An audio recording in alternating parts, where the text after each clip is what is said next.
तोहरा बिना रहिले पागल रतिया दिन रहिले जागल टेंशन भइल बा हजार हो।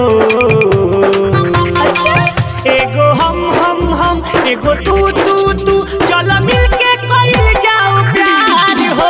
एगो हम एगो तू चल मिलके कइल जाओ प्यार हो। तोहरा बिना रहिले पागल रतिया दिन रहिले जागल टेंशन भइल बा हजार हो। एगो हम एगो तू चल मिलके कइल जाओ प्यार हो। एगो हम एगो तू चल मिलके कइल जाओ प्यार हो।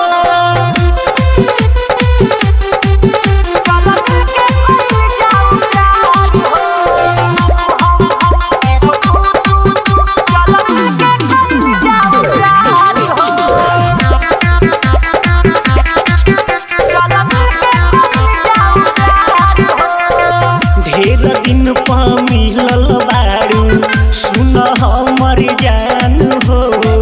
ना देखल जाई मोट पातर ना देखल जाई लाम हो।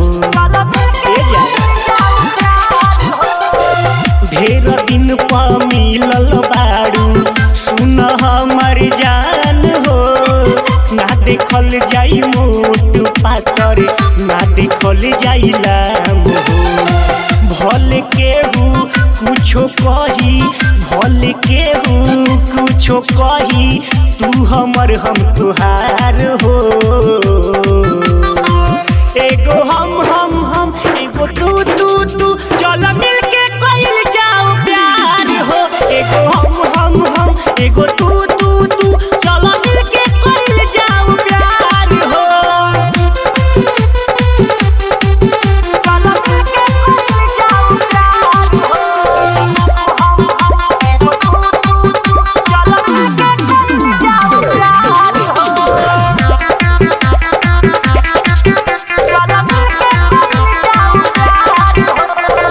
भले केहू ताना मारी चाहे करी न फरक चल मिलके कइल जाओ प्यार की रानी कसरत।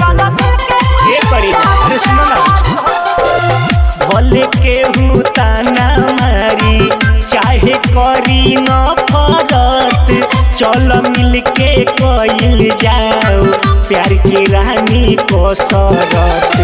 अर्जुन दीवाना कहेला सही बुल तोहार हो तोहरे रही कोरोना दिन तू बेकार हो। एगो हम एगो तू चल मिलके कइल जाओ प्यार हो। एगो हम एगो तू चल मिलके कइल जाओ प्यार हो। ATM recording studio Chhapra बहास।